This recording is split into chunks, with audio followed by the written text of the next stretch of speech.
Hello everyone, and welcome back to some more Warhammer news from Games Workshop's community page, including more stuff on the Broken Realms and the lovely Shadow and Pain box. Yeah, there's definitely a push for the more Medusae and Harpy aspects of the Witch Elf army, the Daughters of Cain, I should say. But that's not necessarily a bad thing. It might mean that the Witch Elves get their own army, or that maybe they're making it so it's easier for them to transfer over to Warhammer Fantasy. You know, slowly make enough differences in Age of Sigmar so you can have your original models back in the Warhammer Fantasy world. Who knows? But I do like this box set a lot. You've got your new title characters, you've got your Methuselah Iron Scale, and your Lord of Pain, and my god, do I love his campy boots. He is not a very subtle Lord of Sunesh. The champions do tend to look a little bit more extravagant and glorious. Sorry, I just find those boots hilarious. Then again, I just like the whole model. The whole model's pretty cool. And the Iron Scale, equally cool. I'm guessing some kind of wizard, or witch, or sorceress or something, because it looks more like a wizardy staff than a, stabby, killy staff. Although, of course, it's got a pointy bit on it, so, it might be able to do some stabbing. And, of course, the Broken Realm book to accompany it. Yeah, I need to try and grab this at some point. I need to try and keep up with the Warhammer story. Otherwise, I'm going to struggle to make lore videos on it, aren't I? And these are the box sets. So all the ones that were mentioned here were in the previous article that we did. So this one was mentioned with the dots of Gryph-hounds and archers, which will make it interesting for a starting army because your close combat are the fairly squishy dogs, Griffin dogs, and your army kind of revolves around the idea that the archers are better because of the Gryph-hounds, and you've got your Stormcast character here who's going to be able to, keep the rest of them in line as much as possible. You've got your Deepkin with your king and those two sharks. I do remember this one, where you can just offload wounds from him onto the sharks, which is pretty neat.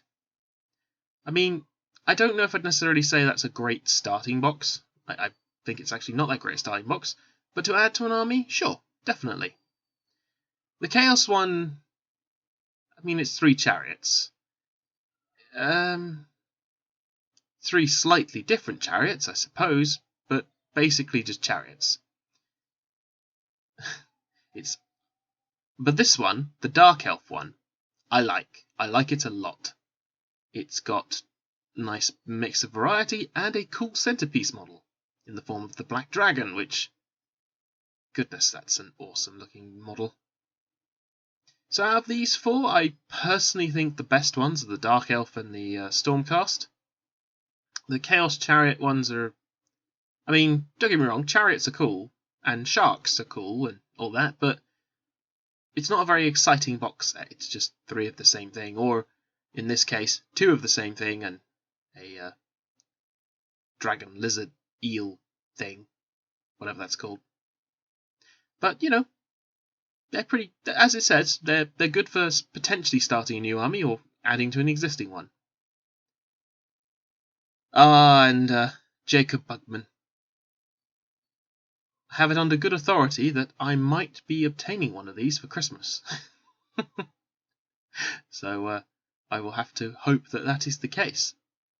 But yeah, the helmeted version I much prefer over the... I think, to me, his beard just looks a bit too neat and clipped, and the bald head, I don't know.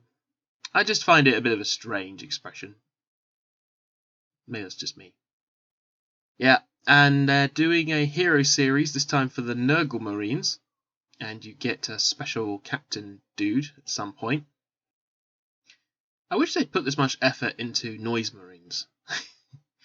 And don't get me wrong, Nurgle's interesting, but I do want some new Noise Marines at some point. Just because if they could have this level of detail, then, oh god, that would look amazing. And yep, your playing cards if you ever are feeling in the mood for some classic Warhammer art and playing around with cards. So that's kind of neat. And our other article today. So this is linking to the Forgeworld kits that you can use in your Space Marine armies from between 30 and 40k, known as Legends. Now, yeah, there are some kits that they're no longer making, which is very sad for me. One of these is the Chaplain Dreadnought, which is a model I've always wanted to get, but I just never got around to it, and now I kind of regret it. Because a Chaplain Dreadnought with some Black Templars would be very thematic. But for those that are sticking around, they've got all new rules so that you can use them in Warhammer 40k. So, that's something, I guess. It's good that they're updating them all. Just wish we could have back some of the selection we used to have. And there are a couple FAQs that have been coming out, for primarily for Space Marines and Necrons, and a nice little update for the Black Templars, which isn't much of an update. Really, the only difference is for Sigismund and for the Emperor, which gives them a slightly different combat ability, basically. But it's nice to know that some of the legendary stuff will keep coming, and that we can use it in both 40 and 30k. Anyway, I hope this was all very helpful. Anything in here you particularly were interested in? Do you enjoy these little news segments? In any case, drop me a like and a comment, and hope to hear from you all soon.